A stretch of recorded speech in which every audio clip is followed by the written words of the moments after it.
All right. Like I said online, tonight's going to be a short one, um, mainly because I'm about to go out of town tomorrow. Me and Man March. I'm glad I'm able to be a part of that. Malik Zul Shabazz asked me to be a part of the Me and Man March, and I was, very excited to be able to be a part of that and be able to add whatever I can add. So I'll be able to, at least get on some type of discussion that they're having the day before on Friday, and just talking about what can be done for black people as a whole. So something I'm really excited about, to be amongst other people who have of like mind and want to change the condition of our people as a whole. So I'm really excited about that. So that's something to look forward to. So I'm just trying to get everything ready for that, and got a trip. So just want to do class. I didn't get too many. I only got maybe 2 questions in the inbox, and I said I'll deal with those and then answer them to the best of my ability. And I think about 7:15 is when I'll unmute, and then for the next 15, because we're going to shut it down at 7:30. So about 15 minutes, just build and still have any other additional questions. So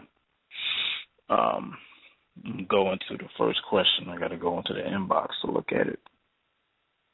So first question was a question dealing with the books that my father wrote. Did he write 9-ball? Yes, he admitted that, and it was a while ago that he admitted it. Several years ago that he wrote 9-ball. Now, there's some other books that came out called The Nun Count. I don't think he wrote those because they're talking specifically about him, and he doesn't write like that. Nature was information that he did put together himself, but other people were coming out saying that he didn't. I don't get involved in all that stuff. I just know what I do know myself. But the Nun Count, there's some other information called the Nun Count. There's like a carbon copy of 9-ball in Nature that is in his information. So, and I think another reason why at a certain point he was saying that he didn't write 9-balls because he wanted people to get their attention towards actual facts and the Patarak, which is, of course, that's what he wanted to do. And because if you notice, there's one scroll called Nuwaupu of Time. That scroll was a revised version of certain pieces of 9-ball when it goes into the circle of time and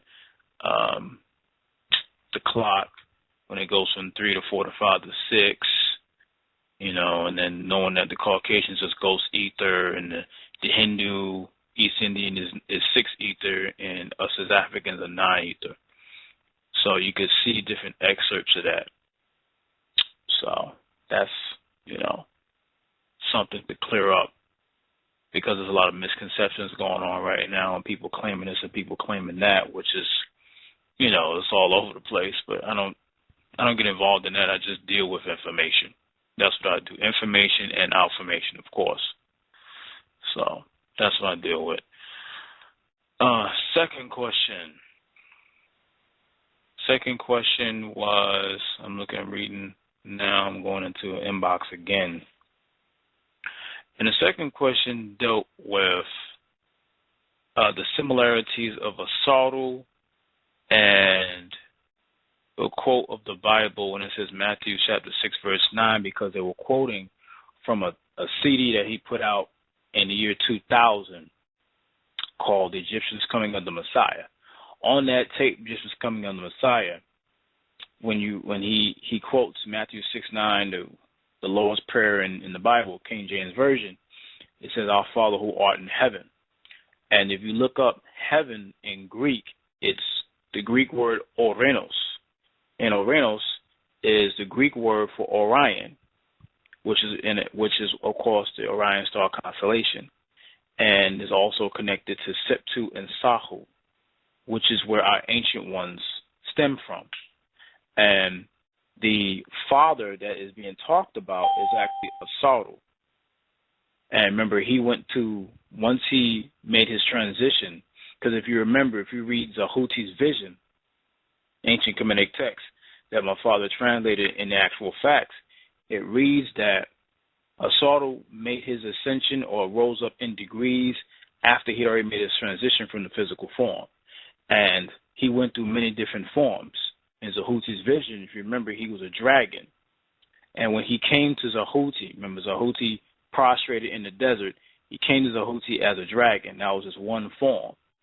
But if you remember, he was also the deity of the underworld, rose into degrees and became the deity of the upper world, which was he became the heavenly father. He was over Septu Asahu at a period in time. Because remember, most highs are not just for all time. They're successions or places, specific time periods for a most high. We learned that in the Sumerian information when we dealt with Anu and his father Kishar. Kishar was the most high. Anu was his son. Anu surpassed Kishar to be the most high. It's just a seat, because at one point, if you overstand, reading the information on Atum, who birthed the 90 Nads, he was the most high at that point. At one point, Amun-Re, who was the most high, and he was over the 90 Nads as well. Amun-Re was a most high. This is different time periods of successions. So that is a similarity. That's how you see another similarity in the Bible, how they literally grafted part of their information. You can see it out of the Egyptian mysteries. So that's a really good connection that, people wanted to get some form of clarification on a statement that was made several years ago. So that was a great one to build on. And it's another one. Someone just sent me one dealing with some more information. I got to look through this. Give me a second. Hold on. Going back into the class. Going back into the questions.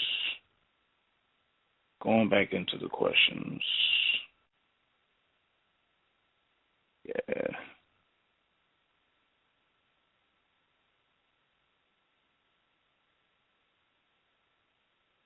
Someone asks because I don't like putting the names out there like that all the time, but just something that someone asked before, is the mental reservoir the same thing as saying the mind is outside of self?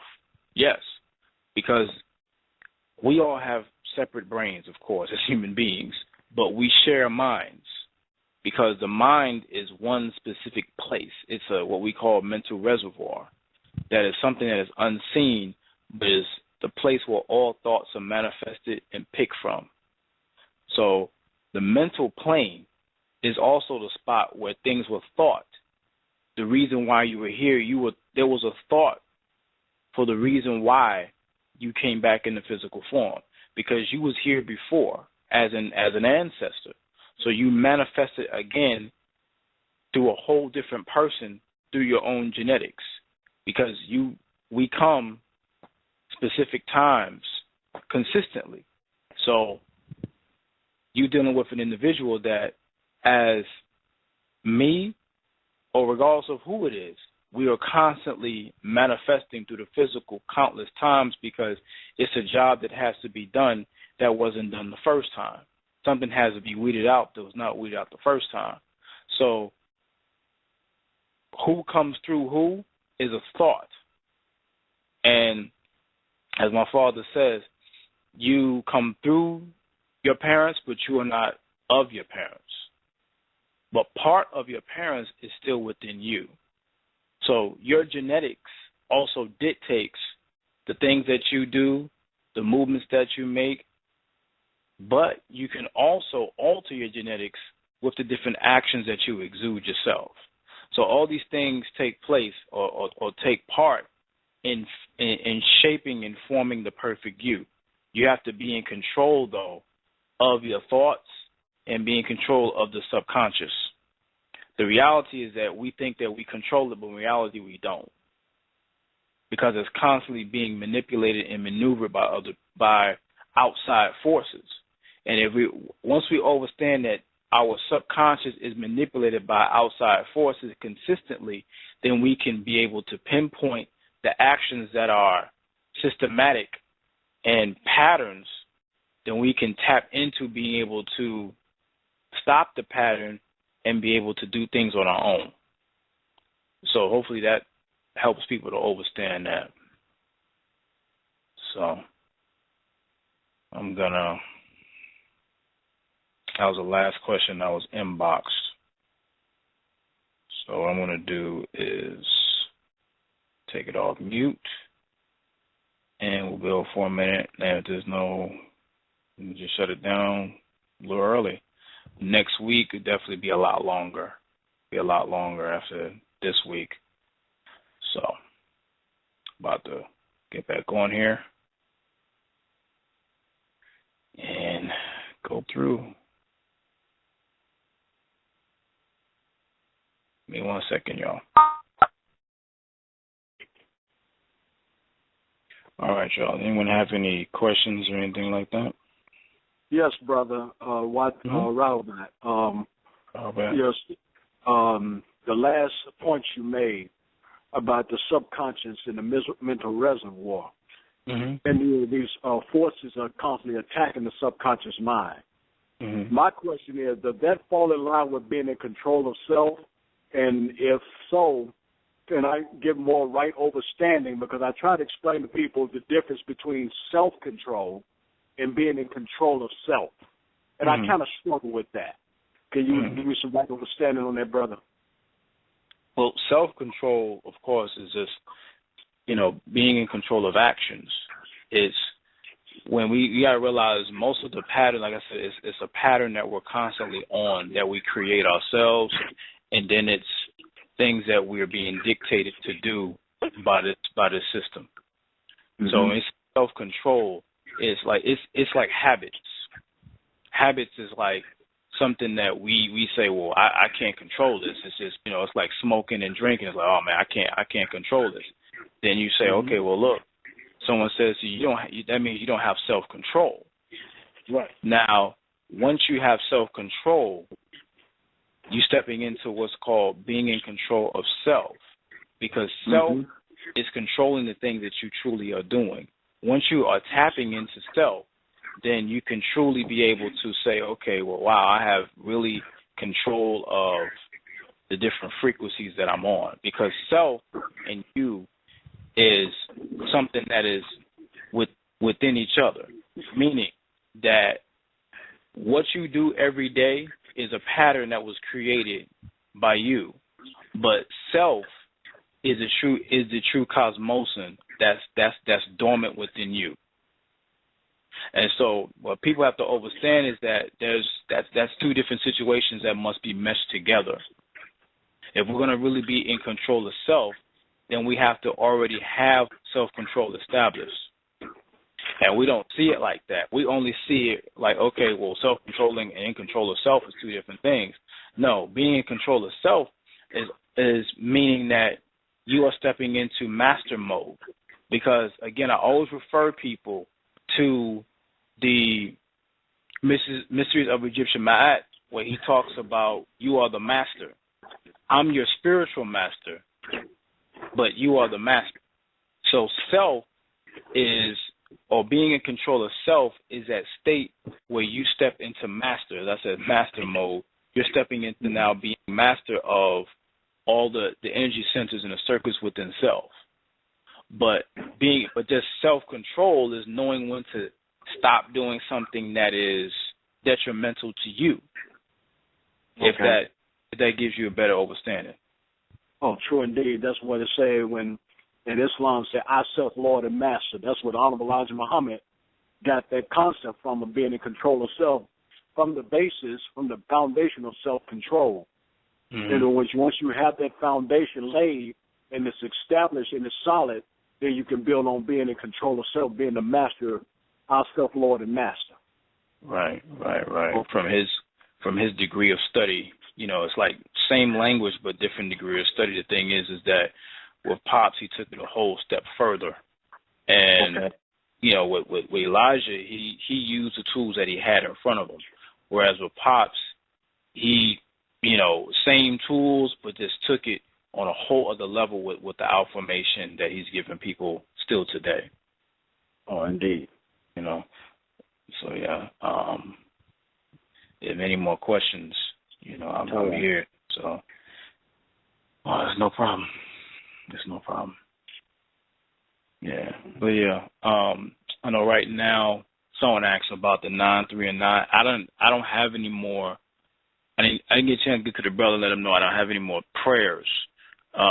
Most of the protection prayers were in the gold book, and so right now, if you can, get off this class at 9, because it's 8:19 where most people are on the Eastern Standard Time, and it's 7:19 here. Whenever it gets to 9, wherever you are, if you can get to, I can't remember the supplication, but those who have the gold book know about the supplication for protection that was constantly being used for, my father's Supreme Grand Master Teacher. So whenever you can get into that, I think if you don't know where it's at, do your best to try to skim through the gold book, because I don't have mine anymore.